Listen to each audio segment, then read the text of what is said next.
allows them to get up close. Their AoE doesn't really matter that much, but Lemondogs pick up the Darks here. Solid offlaner, and obviously the combo's there. Vacuum Winter's Curse is always going to ruin your day. But Team Alternate, I'm actually really surprised that they haven't gone for the Wisp this game. There's no Tiny Wisp for them yet. They could still go for it though. It is second pick phase. They've got Tusk off lane, PL for the top, safe lane, the Dire side. And they do like their Dire Tiny Wisp. So that would leave them with, you know, a support fifth pick, which isn't unusual at all. Reserve time. Third pick up now for Team Alternate. Do you like it when teams go for something that very specifically counters TA mid? Jakiro, Venomancer, that kind of like 1v1 mid where you're just designed to dump on the TA as much as possible? I would have liked it like 3 patches ago, but this patch, TA can come back pretty nicely by farming Ancients. They are Radiant side though. You know, this is another factor that's even more unusual about the TA pick by Lemondogs, is that they don't have that easy access into the Roche pit. They don't have the easy stacking capability of those Ancient camps. So I'm not too sure. Maybe if you do that, then there isn't that full comeback potential. Do you think that gives more credence to the Wisp pickup though? Because Wisp can then go mid with TA, isn't necessarily needed in laning phase, and then they can go ahead and stack with Wisp, both like hard camp, maybe does some Ancient stacking as well. Oh, Lemondogs go Wisp. Yeah. I think they could actually go something like that because the power of that being that it's a really solid counter, I think, to PL with that cleave. I mean, they need some sort of cleaving hero, right? Most of the time you do versus PL. Unless you just run a really aggressive push strategy, you got to get some sort of way to deal with PL.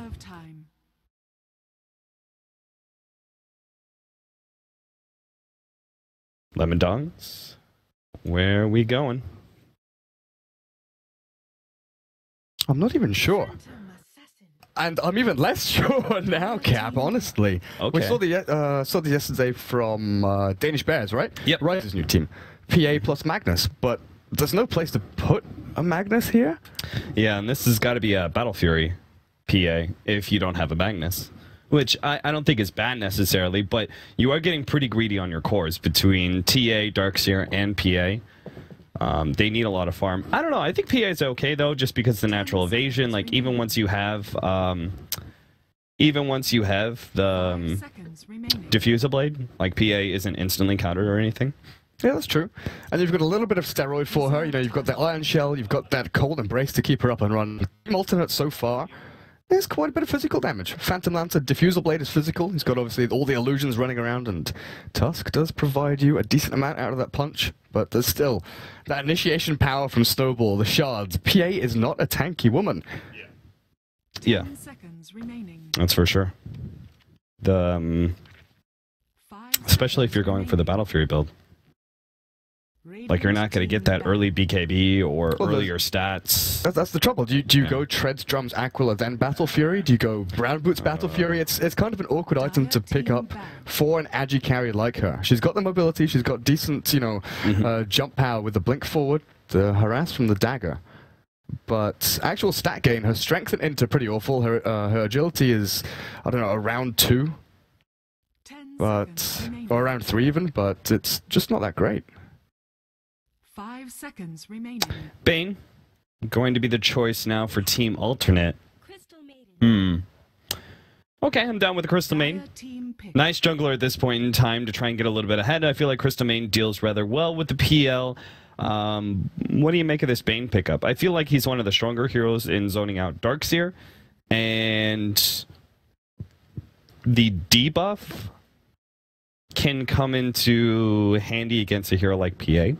Enfeeble. And TA early on. We used to see it from Pilar a ton when he was still on Cloud 9. Pick up Bane, level 1 Enfeeble, you run mid.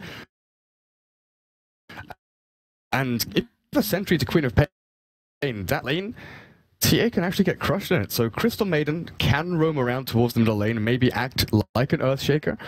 Try and stack up camps, get a little bit of favorable action towards the middle lane, but it's going to be a rough laning phase. Like you said, they've got 3 greedy cores, they've got 2 very squishy supports who are relatively static and immobile.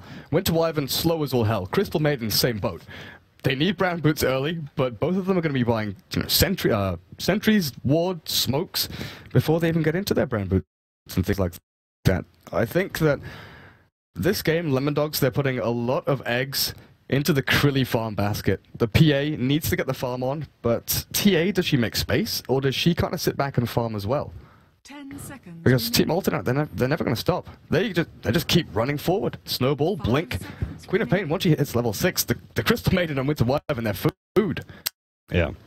I can't believe Queen was still in the pool, though. She's a hero that's absurd. Yeah, she's been ignored quite a lot recently, what I've noticed. Sort of just left there until you get that specific moment where you think, yeah, we can run Queen of Pain here. Whereas, what, 3 weeks ago? I guess just before TI.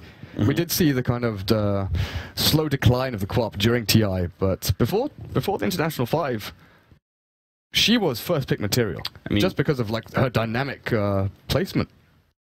Yeah, where you're able to run like dual off lanes. Sometimes you run a safe lane Queen of Pain. Like that was occasionally seen if you wanted to change things up.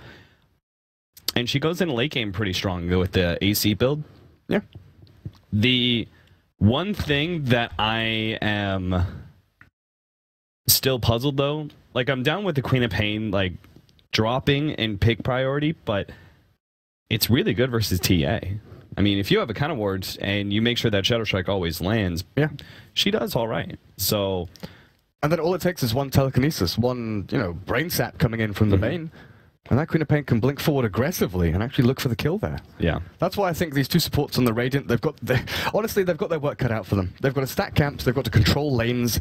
They have to build up farm for their cause while also, not neglecting themselves. Because they need items too. Yeah. All right. Well, while we've got this pause, should be pretty normal lanes, right? Mid Queen of Pain versus TA, defensive tri-lane on both sides. Neither team has any possibility of running an aggro tri-lane. The only thing that's actually going to be slightly different is that there's probably going to be a bit more roaming out of ATN, and the CM is going to be jungling. And that's obviously going to be a very clear advantage for Lemondogs. The CM can't jungle nearly as quickly as, say, like an Enigma or something like that, but he does fill a very nice four-position jungler where you're still able to have presence in lanes. And I think one of my favorite things about it is that you can go so close to the lanes. Like, you take the hard camp, for example, this hard camp that he will be like clearing through and stacking up at the same time. Like all the small creeps will go in and he'll kill the big creeps. He brings it up and he's going to bring it like about here. And then he freezes it and he's in very close proximity for any sort of tower dime. So if he's able to pick up a fast level 3, he has one in Frostbite, he has one in his aura, and then he's also got that Crystal Nova available, which is its newfound attack speed slow is incredibly strong in the early game. That's going to be a great way for you to be able to either gank up that mid on short notice or potentially respond to a tower dive. So now that's my next question for you. Where do you see Steph's style building the Crystal Maiden into later? Because we've seen a couple of, maxing Crystal Novas, maxing Frostbites. Against the Queen of Pain, I'm kind of guessing Frostbite is the way to go here, but I love Crystal Nova being built up. Yeah, me too. And especially against like PL, I feel it's incredibly strong there. I still really like Crystal Nova. The thing that I would be very tempted to do if I was this Crystal Maiden, in fact, I just had a game where I was in a very similar position where I was against a very mobile hero. I can't remember who it was. And I decided, okay, I do need the level in Frostbite, but Crystal Nova is still such a great spell that I ended up going, I think, 2 levels in the aura. So I went kind of the normal 1-1-1, and then I made it into a 2-1-2. And then I started maxing out Frostbite and Crystal Nova kind of like alternately, just basically whatever I kind of decided on the fly. Like, oh, I need it. Like I would hold on to my abilities for every single fight and just kind of decide, okay, this looks like a Crystal Nova. And I would level that up 1. So you kept the aura at 2 because it scales linearly, doesn't it? 0.5 per level. There's no big jumps. Yeah, there's nothing real special about it. It's just that early level that's so strong. And I think your allies still need a little bit of extra aura than just level 1.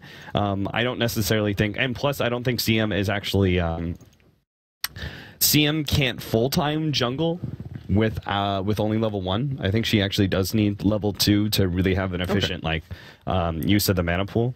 Like, yeah, you can probably full-time jungle and spam Frostbite out constantly, but you're going to run out of mana eventually, and then you also won't have the extra mana for Crystal Nova to be able to, a gank a lane or something like that. So I think you do need that extra level early on. And that's particularly important, specifically on the CM, because, yeah, it's only 0.5 for level 2, but it's also doubled on the CM. So you go from 2 mana regen a second to 3, which, is a pretty significant boost up in the early game. So I would say probably a 1-1-2 build, and then start maxing out Frostbite from there. It also, I think, depends on how well the Queen of Pain does in lane, right? That's true.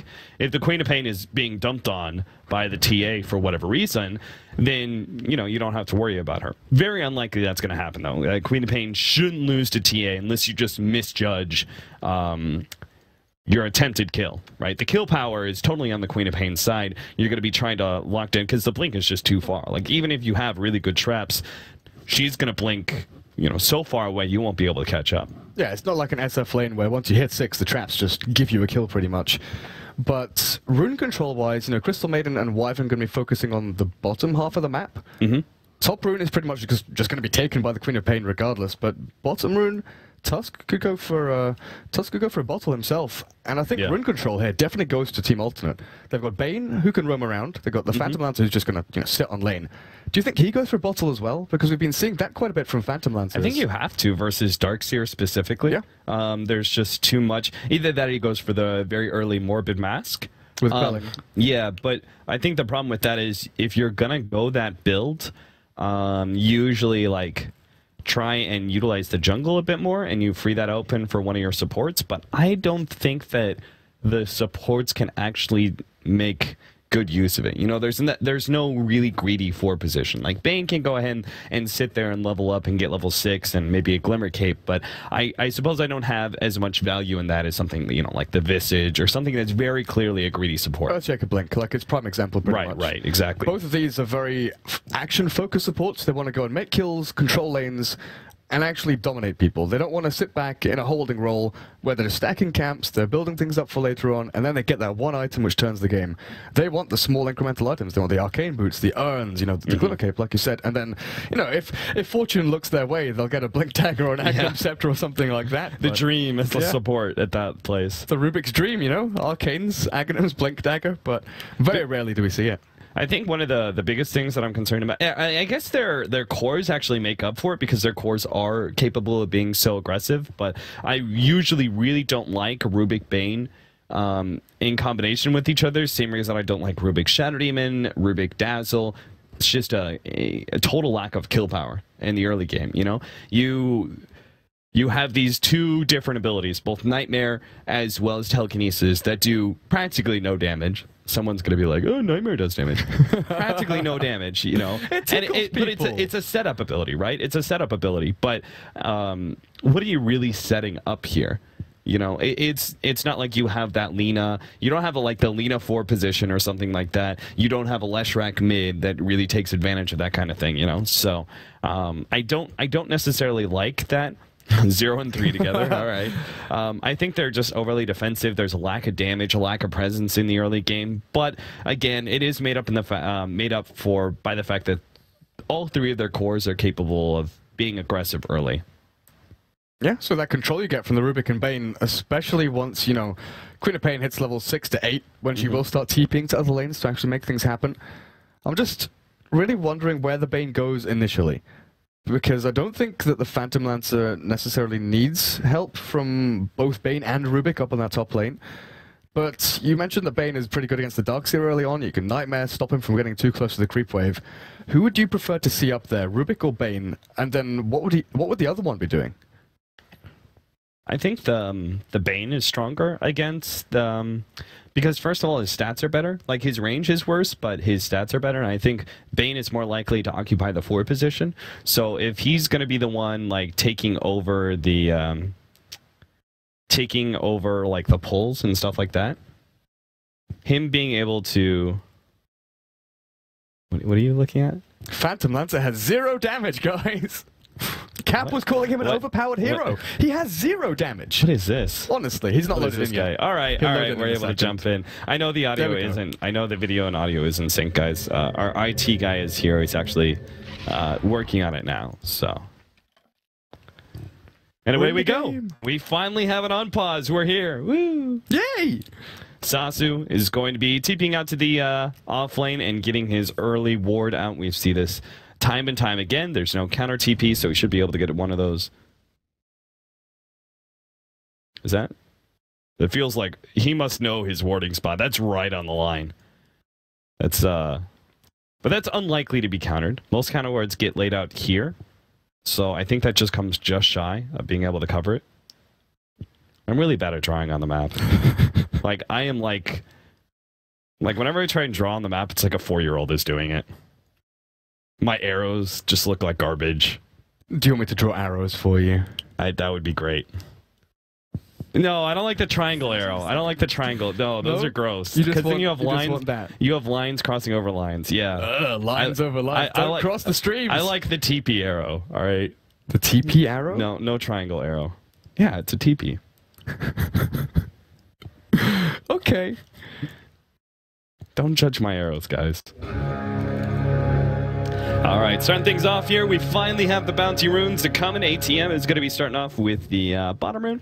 Easy pickup there. So both the mids will get their bounties.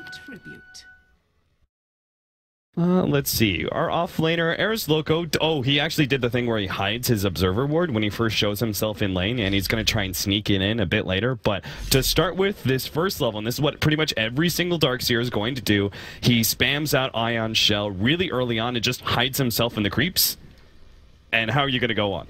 Especially if it's if you're facing a melee core. Yeah. Like, how are you going to go into 2 Ion Shells? And it shoves the wave towards the tower, so it's going to come back to pretty much around the river ramp entrance. Nisha, are you sure you want to do this? Yeah, and the thing is, with the lower cooldown, you can actually get a third one out pretty quickly. So normally you're able to get a quick level 2, but it looks like he had 3 denies. Exotic Deer had 3 denies. That was very well played. I was like, why is he not level 2? Like every Darkseer that I've seen, most Darkseers actually go into the creep wave though. Because then if the support tries to go on you, you're drawing aggro, right? Yeah, that's without quelling. You know, obviously he does have pretty damn good base attack damage, 62 at level 1. But yeah, without quelling even. Alright, so bottom lane is actually going to be Bane Tusk. They decide to run dual lanes here. I can understand that actually a bit more. I really like Bane's potential in dual lanes. He's very powerful stats-wise, especially when he goes boosts first. So I think this is really good use. And the lowered mana cost of Brain Sap, which used to be 125 at level 1, down to 100. That's 3 different Brain Saps you have in the beginning. That's a swap of 180 HP every single time you use a Brain Sap. That comes out to what? 360, 540? Is that? Yeah, 540 swap of HP. You know, you heal yourself and you take it away from the enemy. Yeah, I get you. That's pretty significant. It's a ton. And then they've got the Nightmare into Snowball combo, but I'm still looking at this Bane and wondering where the Enfeeble is. That's my favorite skill on Bane. And against a PA, whose base attack damage is not that great early on, honestly. 52. She started off on, what, 49 or something like that? 1 Enfeeble, and she's going to have major difficulties last hitting. I think I like the potential kill power that Nightmare gives you a bit more. You just go for the Disable and Nuke and combo up with the Tusk a little bit later on, I guess? Yeah, I think you only go like Nightmare, maybe level 2, but I really think it's best left at level 1 if you're going to go for Enfeeble at all. Now, there are certain builds, certain like Wisp Tiny, where you have Wisp Tiny on your team and you have a Bane as well. Maxed out Nightmare is super strong then, because you're able to just have so much setup time to be able to get the relocate. But I think in this sort of situation where you're really trying to play aggressively, I think it's okay to go for the 1 level of Nightmare and then start going for the debuff afterwards. I just don't think you're going to use Enfeeble that much in lane because you'd rather bully out the enemy with Brain Sap. It's pretty hefty mana cost as well. 95, you can't really throw it out that often. You're like, do I want to throw an Enfeeble or Brain Sap? Most of the time you're going to say Brain Sap. Oh, Eris Loco up the top though. Yeah, he's going to be caught telekinesis, push back, and a couple more right clicks. They get the kill. And what was that? Oh, they actually brought an early set of sentries out. Tiro already had his bottle by that point, so... He does indeed. And he gets that extra regen. The value. All right, E-Skills, how's he doing versus the Queen of Pain? 14-2 compared to 19-6. Not too bad. Should be able to get a couple more CS, so getting close to the Queen of Pain area. He's just going to make sure he doesn't feed away to kill and continue to farm as much as possible. And also do this ancient stacking. I think that's pretty important, seeing as the lane is already a bit difficult for the Templar Assassin. And you can see he did go for the more defensive Sideblades build, which is a bit farm oriented. Oh, Dimitri gets on the Bane shot just in time. Now the Eyeshards actually waits up clearly. They're going to snowball up and go straight for Steph Style, who managed to get a couple of right clicks there and will be able to get the kill in the end. Sasu is forced back. Still though, considering it was a 2 versus 3, not too bad for ATN that they traded 1 for 1. Yeah, and Bane gets the experience from that kill as well. He's nearly level 4. They've got a ton of experience down on this bottom lane. Now, the Queen of Pain was moving across, getting the bottom rune at the same time. If that had happened a little bit later on, the Co-op could have come in and cleared that up pretty nicely. But how is middle lane going, actually? Pretty even. 23-7, 19-5. There's not a big difference here, but Co-op doesn't have a sentry. Oh, you know, the extra level in Sideblades actually allows you to do enough split range to be able to harass the Queen of Pain. I actually didn't know that, seeing as like I'm not I don't play mid that often. I guess the jump from 590 and 630 is actually pretty important because you guarantee that every single hit, if you're facing in the right direction, will hit the Queen of Pain if she's in range to CS at all. Okay. So if you're, let's say you're going for the same creep, right? Like he's trying to go for the deny, you're trying to go for the CS. You line yourself up. You can't be within range to go for the deny without getting camped by Sideblades. At level 1, you can technically be all the way back, and 10 range is the difference there, you know. 10 range, you can actually avoid the harassment hit. Oh, that DD on TA, but Co-op not under that much pressure, so he just walks it off. Steph Style, I thought he would use a smoke to get in this position. If they do get the frostbite, it's probably a kill. Though you don't have melt, so I suppose there's not that much burst damage out from E-Skills. Oh, they want to go in and bot. Snowball to start things off. The PA's been jumped on here. Crilly gets back to the Winter Wyvern, but the Nightmare's there. Nice sleep. Here it comes in. Oh, what a big ultimate. Sonic Wave managed to finish him off. No, the Ice Shards misses. Freakolead's still going to be dope, though. He knows this, and he just throws out the nuke in an attempt to bring Sasu low enough to get the kill. And Sasu's got a salve. He's got his arcane boots as well. And look at that. There's a regen rune down at the bot spot. So Supreme going to get himself back up to full HP, full mana. TA knows about it, though. They spotted that out. He's a happy camper. Dire's top tower. Do you think you should go Shadow Strike against an extra level Shadow Strike against TA? It's not like it speeds up the ticks or anything. So a lot of the damage is still going to be negated by the defensive refraction. I think the fact that you also want to focus a lot on that instant nuke damage on Darkseer and PA, depending on where you're going to jump, where you're going to TP to try and find these kills, that extra level in Scream is so important. Yeah. No, I agree with you. And it gives you a lot more burst potential and when you go into the side lanes. Yeah. Exotic Deer, how's he doing? 43-9. That's very well. Damn good, considering the harassment he's feeling. I think I played Exotic Deer in a pub, and I remember being very impressed by him.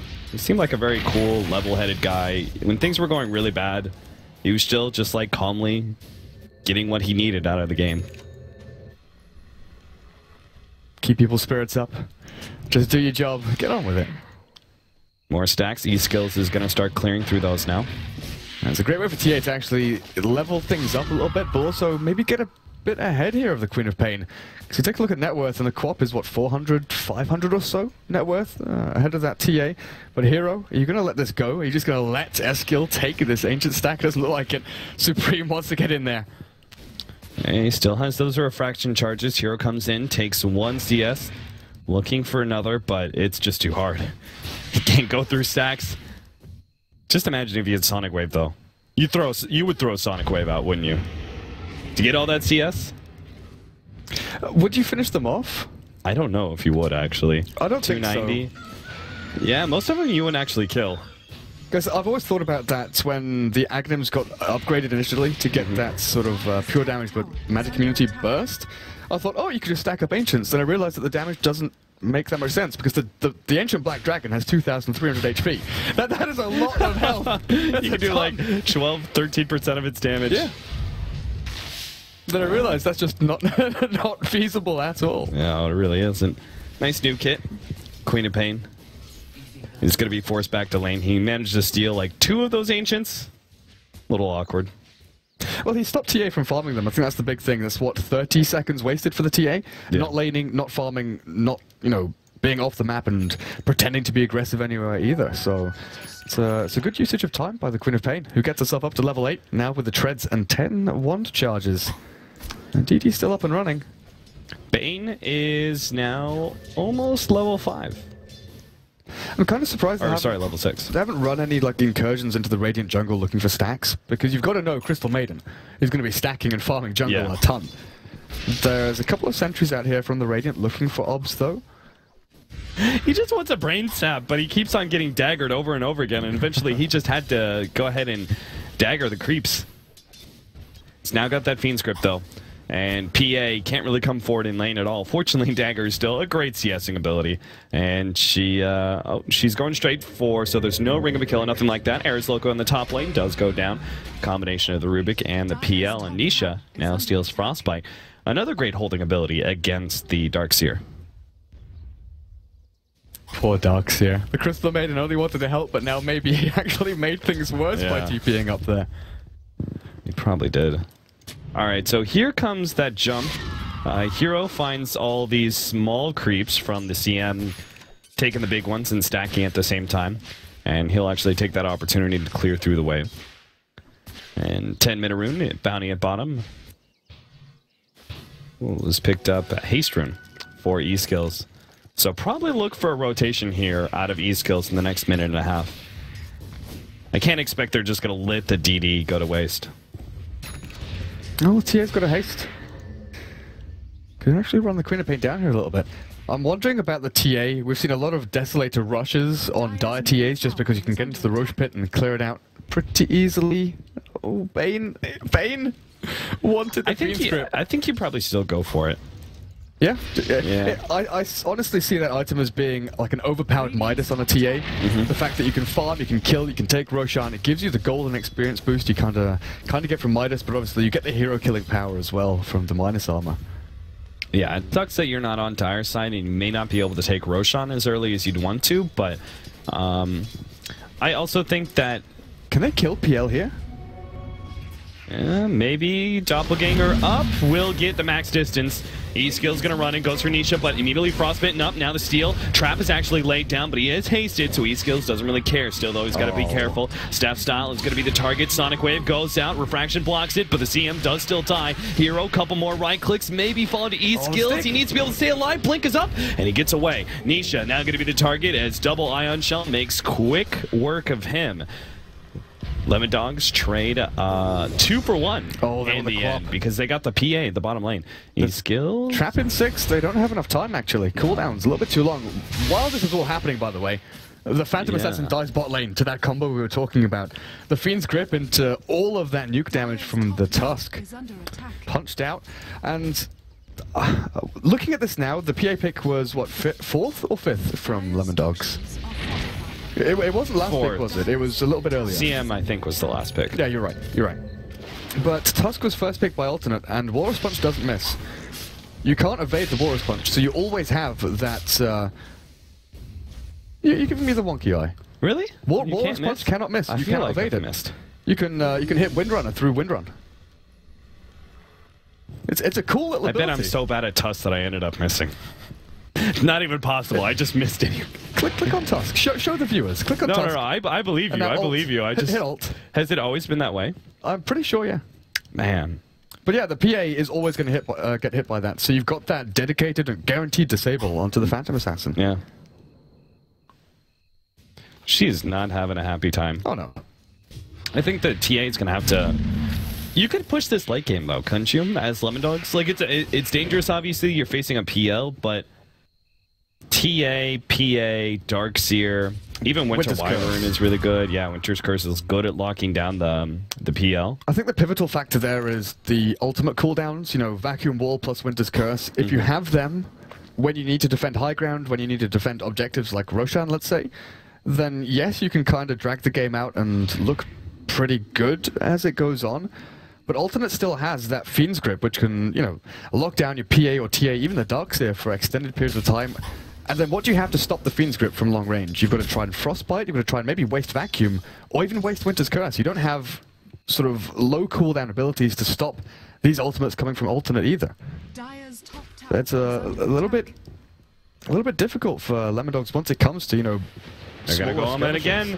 Curly is going to be hit by the snowball. The Fiend's Grip comes out, but immediately going to cancel it. Cancel it. Fiend's Grip. No, he's not going to get it. Now the Winter's Curse punishes him. Sonic Wave comes out. Oh, PA was ahead of that one. Farther up, and they're now going to go on to Sasu. Slowing him down with that Meld Trap combination. Sasu is done for. He's going to snowball. See what he can do behind the tower. PA. Oh, my goodness. He's actually just diving in. They're going to be able to pick up the double kill there. Finally, the Tusk does go down, but he just bought time for the Queen of Pain to get those kills and get out to a regen rune. Radiant's middle tower is under attack. Yeah, so it's an okay trade. You know, Lemondogs, they lose their 2 supports for the offlaner and that pretty heavy 4-roll, level 7 Bane. But the trade-off is PL farming, pushing mid lane, the DD rune up on Supreme, getting up into this tier 1 tower, and Lemondogs, no real response here. Maybe deny? Eskel can't get in range. And then you look at the Rubik up at top, Nisha, with Arcane Boots. That scenario we were talking about where, you know, the Blink Dagger is a dream, he might actually get up into it. And that's going to be particularly good against the Winter Wyvern. It's the best ability you can steal, Winter's Curse. There's going to be Vacuum, maybe there's a CM ability that he wants at a specific period of time, but honestly, this isn't a great Rubik game. But it's a Rubik game nonetheless. Like, there's always going to be something that you can steal. You know, I had a pub today where both my team and the enemy team was mocking Rubik. I about lost my mind. Just in general? Yeah, they were just like, it's garbage hero.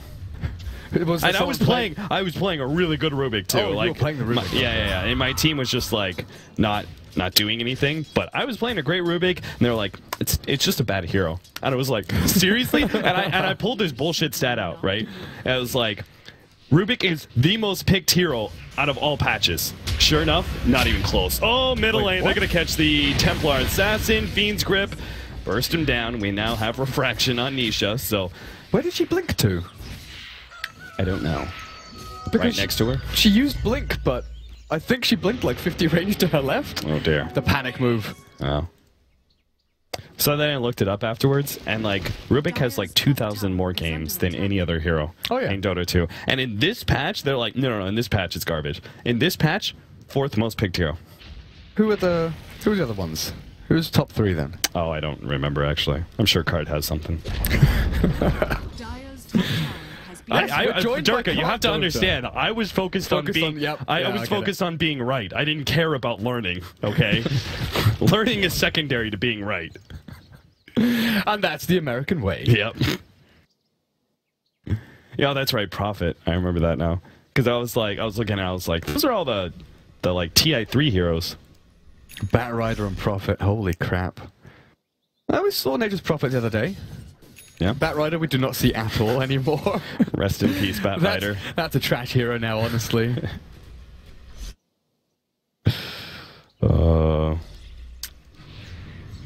How's PL's farm doing? I mean, yeah, he hasn't been touched. Drums, Boots of Travel, soon to be Diffusal. Or do you want Yasha instead? I think, considering how free farming it's going, I think you go Yasha. Bottom tower is under attack. Most PLs would go Diffusal in this place, but I've seen a couple of them when they're like free farming away, they go for the Yasha just because it speeds up your farm so much. He's got the second blade of Alacrity, so it's going to be the Diffusal blade, and I'm wondering why he skipped over Ring of Aquila. The Poor Man's Shield obviously allows you to tank up the creep waves when the Darkseer is shoving them towards your tower. But the mana regen... Oh, he's got the bottle, of course. My eyes deceive me. He's got the bottle, so he doesn't need the Aquila for the mana regen or anything like that. And obviously Quelling Blade for farming speed. But Diff Blade, they want to go and fight. Dire's top tower is under attack. I guess you got. I could see it at this point in time. Like when the PA is still useless, like she still doesn't have Battle Fury, and the Templar Assassin is really the only hero that you're worried about. I could see them ATN being ready to fight. Like Darkseer isn't ready. Well, actually, he has his mech. He just picked it up. He went for the Hand of Midas first, which I thought was going to slow down the mech to a point where they wouldn't have it for these first team fights. But he still gets it. But he won't have Blink Dagger at least. So there's going to be no Blink Dagger Vacuum Winter's Curse combo. Which is honestly disgusting. Oh, yeah. Oh, the TP's actually gone bottom lane. Templar Assassin wants the kill over onto the Tusk, but the Dire want action up at top.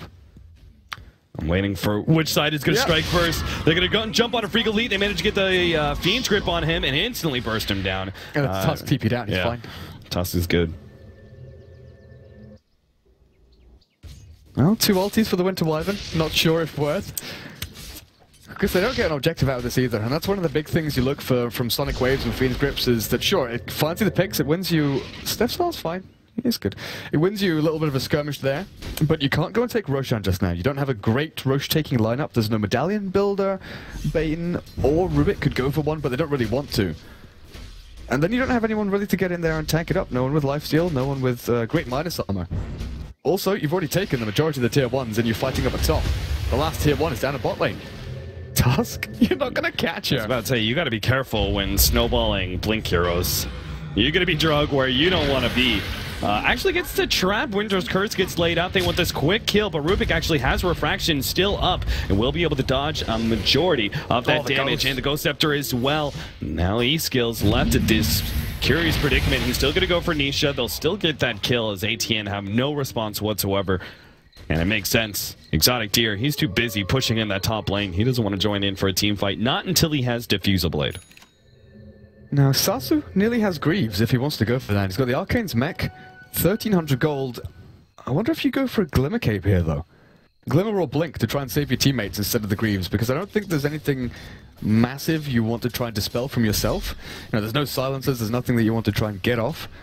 And the extra, what, the 15 HP and 15 armor regen you get for that low HP allies nearby, it's not going to be that useful, because all of your damage comes in one big burst at the start, and then you chase people down to keep picking them off time and time again. While Lemondogs is kind of one bit of a combo. You curse, you vacuum. Maybe you throw a Freezing Field on top as well. Crystal Maiden has leveled that up. You know, Freezing Field has been this spell which was underrated for years.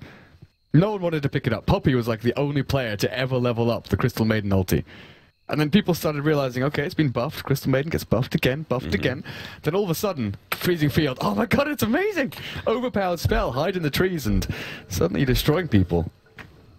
They have the Frostbite damage as well, right?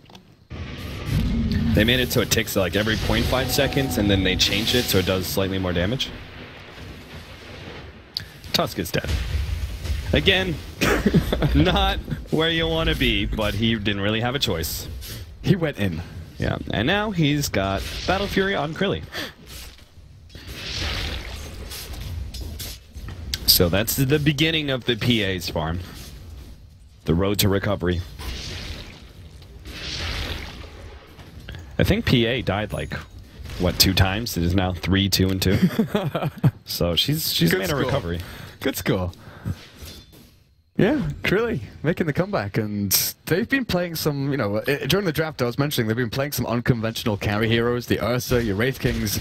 Phantom Assassin is still kind of on the verge. She does have a little niche picks where she can do a hell of a lot of work. And here against the Phantom Lancer, people have been struggling for quite some time, finding on... Okay, there's nothing on it. Nothing on the courier, but still a good snipe out from the Quap. Yeah, at least they got that Battle Fury. People are still... If she had that Battle Fury delayed for another 3 minutes... Oh, man. Yeah. You're talking about 25-minute Battle Fury. You're not going to be a happy camper. Just be like hand in head. Head in hands. I mean, if you're really distraught. Hand in head. Punch yourself through the face. Exotic Deer.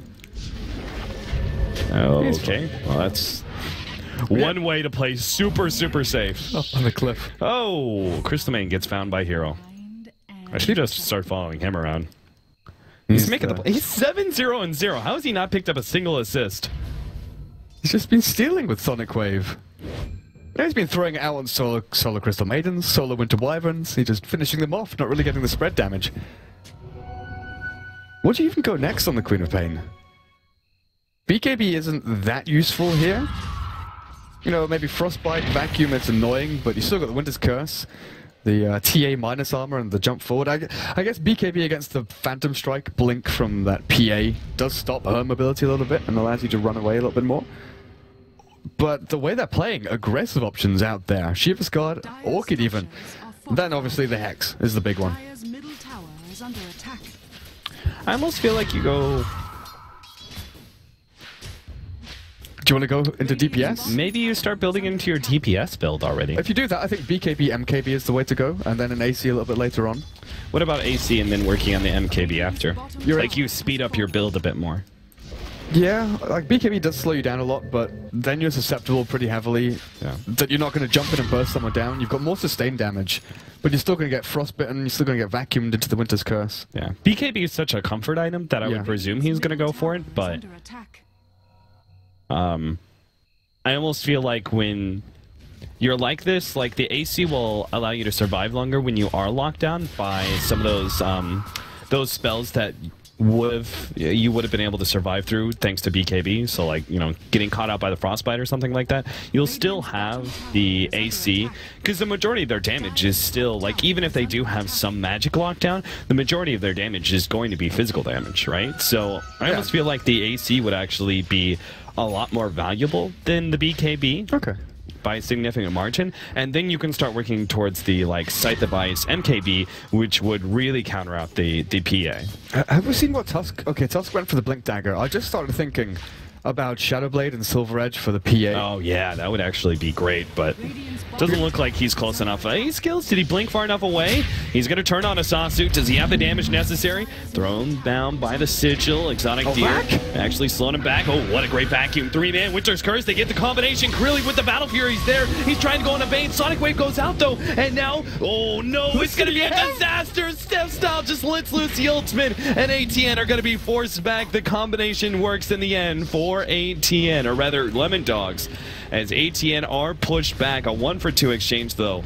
Somehow no cores died in that engagement. The freezing field, but CM pays with their life in the end. And yet the Winter's Curse, even with that vac back into wall, they couldn't get the splash damage out. Was it the 70% reduction on the heroes attacking into that that one captured or one frozen guy? Yeah, and I don't think he got a single critical while they were grouped up like that. Yeah, and then Eskil couldn't position himself either for the side blades. The TA was still kind of off to the side. But Tusk with the snowball, the mech, the blinks. You're right, not a single core died that day, and Phantom Lancer, he's still farming away. Up to his ultimate orb now, and is that going to be a Skadi for him? Or do you still want to go into the Manta style to try and get out of these disables? No, I would imagine that the Skadi just tanking up at this point. You got to make sure that you live through the Winter's Curse, because you're the most likely candidate to be locked down by that, right? So, and then the Skadi's obviously going to be really annoying, just in general, for everybody to deal with. Okay, looks like the Scythe of Ice build. It actually could be Lincoln's technically, because the biggest disable that you're afraid of is single target in the Winter's Curse. But there is going to be dagger spam that comes out, which is a good way to be able to take away that Lincoln's. So, but a lot of the time you'll see the dagger coming or be able to react in time with the blink away as it pops, so you won't get caught. Yeah. I don't mind the Scythe of Ice in this build. Like, obviously, it used to have a lot more value when it applied the break mechanic. Yeah, but when it disabled your evasion and things like that. So obviously, it's not going to be that good anymore. But I think the important thing is not going for BKB, because that's more of a mid-game build, and you don't. I don't think the BKB brings you enough value. So you got to start looking at, okay, I got to focus on late game, because my PL may not be able to do it alone. Like, yes, PL is a fantastic late game hero. He's probably the best carry. Yeah, I would say absolutely he's the best carry in this game. But you do have to worry about the fact that Lemondogs have the combination that we've talked about going into the late game, and they do have a couple of carries, right? They have both the TA as well as the Phantom Assassin. And both of them have cleave or splash mechanics, side blades and cleave. And then the Darkseer is just genuinely strong late game, whereas Darkseer, the Tusk, he's strong late game, but I don't think he has the same kind of like growth into late game that Darkseer does. Like, just Wall of Replica by itself, you look at what Wall of Replica does, it gets a lot more value late game, right? Like remember when there used to be like the Aghanims build? on Wall of Replica. That used to be a thing, not so much anymore. He was the reason why you had to build pipe and mech every single game, pretty much, to try and break high ground. You know, we used to see hour-long games every single match, almost. Was it a year and a half, 2 years ago? Or maybe it's a bit more now, actually. Thinking about TI2-ish.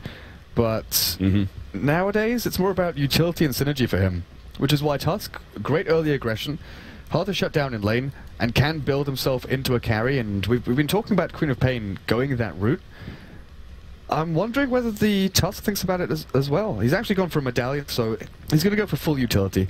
Guardian Greaves later on, then Solar Crest with the Blink Dagger. Try and keep his teammates alive for him as long as he can. But I think you're right with the PL. At the moment, he is the one carry. I've seen him 1v5. I've seen this hero do a hell of a lot in situations much worse than this, but PA plus TA. Once they get themselves towards that Roche Pit, can Alternate contest a Roche Pit fight or a Roche Pit engagement here when Lemondogs have all their ultis up? That's the big question. Yeah, I highly doubt it. But then again, are you willing to just give it up for free? I think you are, because the split push potential of PL, that because of that, you can probably allow this game to allow them to get the Aegis, because you'll just be able to split push to keep the game alive, and you do have a lot of your tier 1 towers up. So I would say that the best option actually would be like ATN 4-man around the Roshan pit, and they just like kind of poke and prod and see if they can find an opening. But if you don't really see an opening, they're just able to take Roshan, that's fine. You just back up. You gave away the Aegis. Maybe you slow them down a little bit with your poking and prodding. Maybe you even got a pick off somewhere. But in the meantime, the PL is split pushing. Split pushing, split pushing, split pushing. And with all the tier 1 and tier 2 towers up, I think it's pretty much impossible for Lemondogs, if you play correctly on ATM, for Lemondogs to be able to push uphill. Within that Aegis timing, within that first one. All right. No more pauses. Bottom lane. Hero slowed down by the dagger. No, and the Crystal Nova didn't reveal either. If they'd gotten the reveal out from the Crystal Nova, which does give vision, right? So if they'd gotten that, maybe they get the Winter's Curse off. Yeah, I'm pretty sure you do. The range on that's pretty big. Yeah. ATN pushing out that middle lane. What does our PL have? Is he close to it? Oh yeah, he's quite close to his Scotty. And the Scythe of Ice is almost in for hero. So big upgrades, actually, for ATN all around. But what do they want to do with them? Because you mentioned the split push route here from Team Alternate. And if they continue that way, Lemondogs, they've got great tower taking potential here. They could just run down mid lane. They've got tier 1s still standing mid and bot, so it's just gold ready to be taken. Tier 2s still standing obviously there behind them as well, and they've got traps all across the dire jungle. So any movement that they make forward, they're always going to get some kind of payment from it. Blink for blink. Whoa. Bane was hoping to be able to get the Fiend's Grip off on the Templar Assassin and force something, but 3-man smoke now for Lemondogs, the 4th actually, and Freegly coming in. Looks like they want to go for Roshan. The question is, are ATN, they seem to know what's happening here. And, oh, Hero actually blinks in pretty aggressively. Now he's going to be instantly surrounded and obliterated. Krilly gets a good critical to finish him off, and now they're going to turn Great Winter's Curse. Bye-bye, Rubik. Krilly looks for another one in Dimitri, but he's going to start backing himself up. Sasu comes forward, Walrus Punch. They're still playing this one pretty aggressively, despite being 2 heroes down, especially with their Queen of Pain. Oh, they've still got Vacuum Wall. BKB, they're going to bring the Tusk all the way back. Can they get the damage? Nice vacuum to be able to stop that that instant blink away. And that Roshan, I mentioned the objectives they could take if they win a team fight toward the middle bot. The towers, the jungle, the kills they get, but Roshan is still there standing for them, with TA just clearing through it. It gives Aegis over to the PA, who just fought... Oh, just finished off the Helm of the Dominator. Ultimately, it comes down to really bad timing on the Quap. To blink forward in like that, to go for the rune, and then just instantly be surrounded by the CM, Frostbite, and then 2 blinkers. Bad news bears. That's what that was. So now, Lemondogs, you see how they were actually down by a significant amount to ATN, they're going to be able to claim so much gold in the next few minutes because they should be able to bully ATN for the rest of these towers. And this is where the PL is going to have to give up objectives and try and split push and secure maybe a tier 2 tower in the process.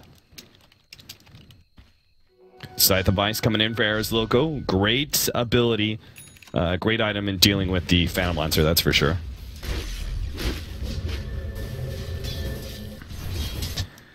And they're actually going to try and fight into this one. The PL did manage to force some heroes back. Sasu, quick on the finger. Radiant's bottom tower is under attack. It's so hard to lock down the TA. That whole the Blink Dagger buff, by the way, why did we ever buff Blink Dagger? Like, why is that a thing? Well, it was a bug originally, right, where she could do it at the start of Dota 2, and then it got removed, and then it got re-added as a feature. Which is, that's how Dota evolves, you know, things break and then we just accept them for what they are. I mean, I guess that's happened so many times in Dota 1, right? Like, there were certain engine mechanics and certain, like, things that had to happen in certain ways, so the abilities were kind of worked around that. Yeah. Which is why Dota 2 is such a complicated mechanical game. Like, Defense of the Ancients in Warcraft 3 was basically... I don't know, hacked all the way. It was all based on old skills which you had to modify manually, and it was all so messy. All so messy. ATN are actually going to be the ones pushing down a tower now. They're going to go for this tier 2. Ice Shards.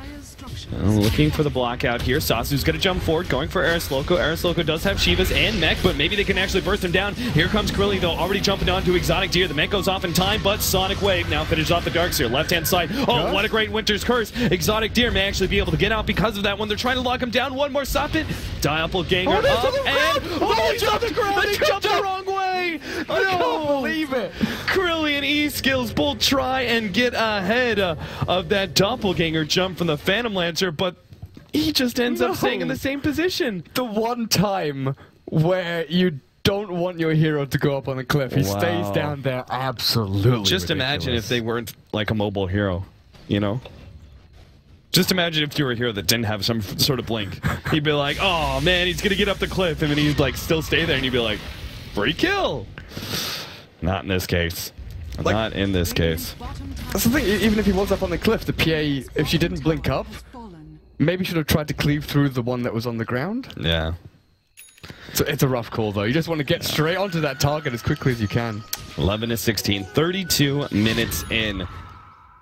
ATN missing out on a very critical kill. Or, sorry, Lemondogs missing out on a very critical kill on the Phantom Lancer, who now has Scotty another 2,700 gold thanks to surviving that last team fight.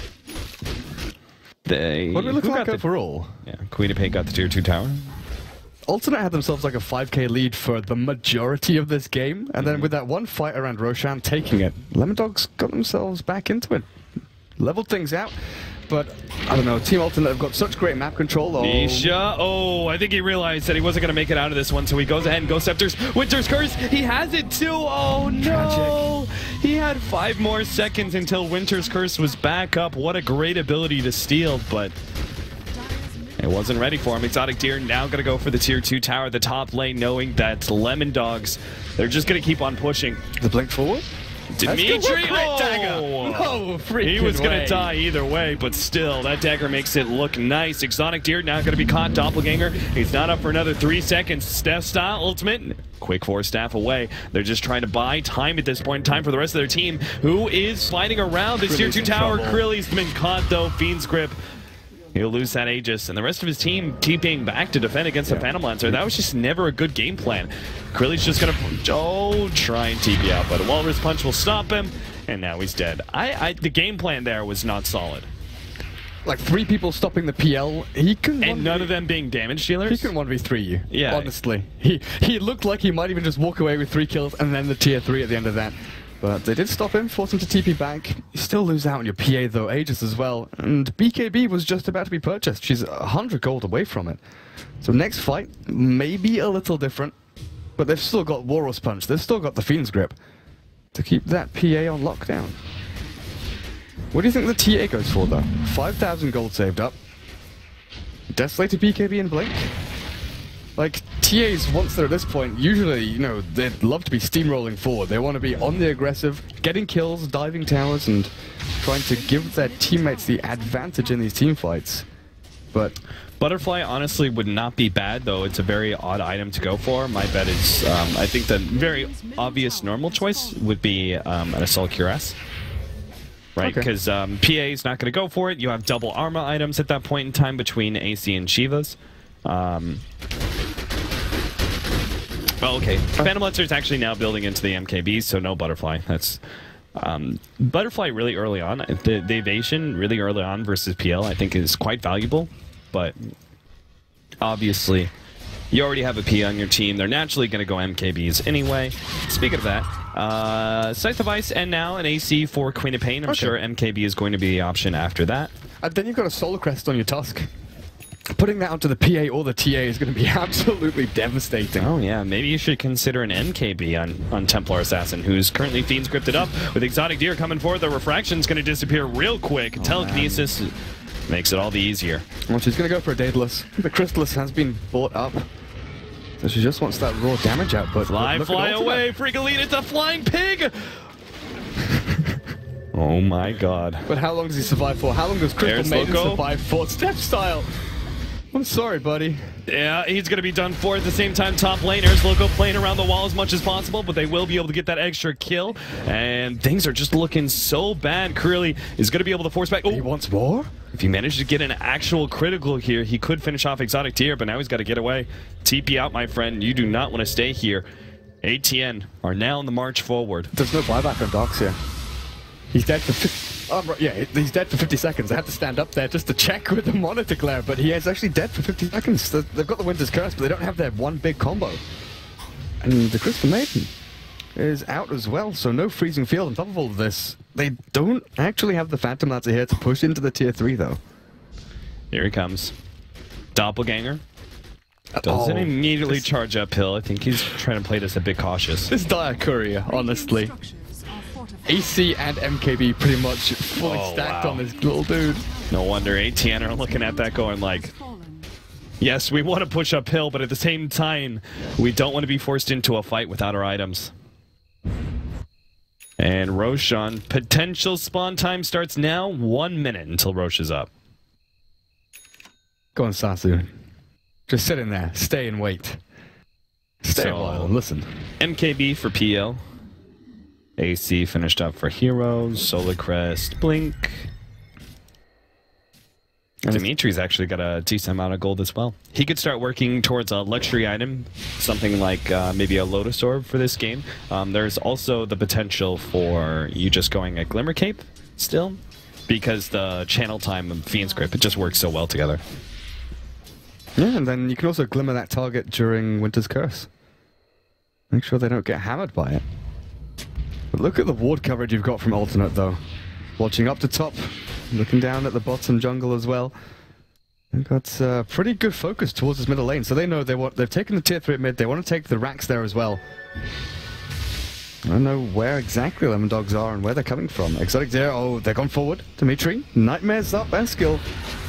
The DD on the PL, Hex comes in as well. Good force stab to the side, Winter's Curse. Oh, Cold Embrace actually getting laid down. Now the Winter's Curse, counter Winter's Curse on a set now. They won't be able to target the Queen of Pain. Freakolite messes up on that one. And now the charge forward. Exotic Deer trying to chase down E-Skills. Meld will actually buy him some time. Nice doppelganger to the side. Exotic Deer will survive, and a Sonic Wave comes through. Finishes off the TA. The Tusk move forward. Oh, Krilly gets the kill on the end. The PL does die. Queen of Pain moving forward now for this next victim, but can't quite get it. Search away Darkseer, and it's only going to be him and Freakolite that survive. Well, the Phantom Lancer's dead, and you've got buybacks on your TA and PA. So I don't think the push is going to be coming here from Team Alternate. They did well in that team fight, and now you know that there's a minute without that Winter's Curse. You don't have the big combo out from Lemondogs. But super unfortunate that the Phantom Lancer did die there for them, or else that would have been a massive, massive fight. Great vision. Was that you drawing ATN on the map? What? No.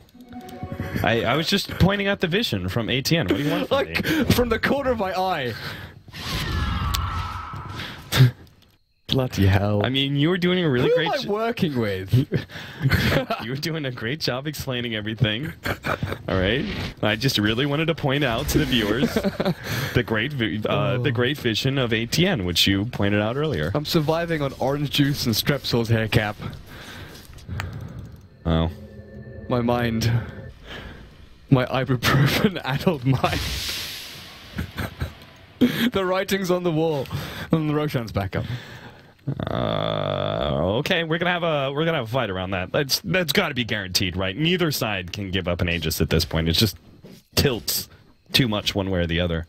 Dimitri scouted it. He knows the TP comes straight in. Yeah, exactly. I feel like ATN, like if they get the Aegis, they'll probably like at least take a laner backs and probably force some buybacks.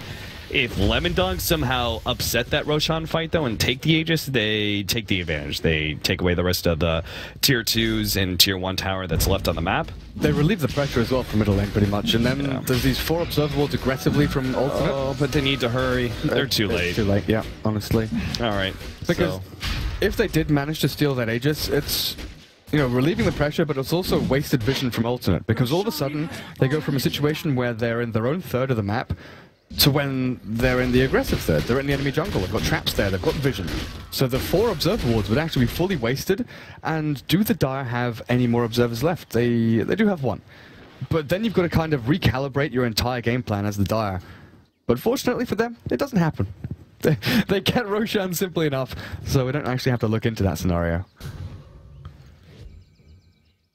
Push forward now by ATN. I'm sure they're just going to 5-man mid. I mean, there's not enough split push power on Lemondogs for you to feel threatened. Ooh, but a Blink Dagger for Winter Wyvern. He's got to be careful, though. The thing is, what you have to do is hold on to Arctic Burn, and you shouldn't have Winter's Curse stolen. There's a bit of an animation to it, so it's still possible from a good Rubik, but you just have to spam out Arctic Burn immediately after Winter's Curse because it's instant. It's been stolen 3 times now. Yeah, that definitely, like, it happens once, yeah, but you can't afford to have that kind of mistake multiple times. Well, Solar Crest on the PL. How are you going to handle it now? Yeah, Krilly is not having a good time with that one. The MPB's already making sure it works, but the Winter's Curse gets laid out. Freakily plays it, mounted. It's still going to be a combo fight for ATN as they're going to be able to drop down the freezing field. Misha's going to town. The BKBs, though, are keeping Lemondogs alive. Exotic Tears come back. Krilly gets wiped out by the Sonic Wave.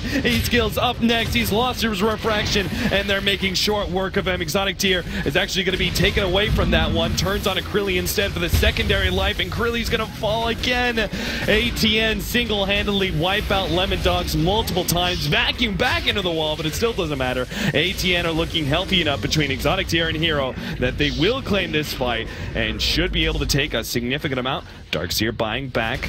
They get E-skills again. Careful though, Scythe buys E-skills. He's gonna be going down. There's just nothing to stop it. Arizloco has no vacuum yet, and with his dieback, I think that spells the end of Lemondogs game number 1.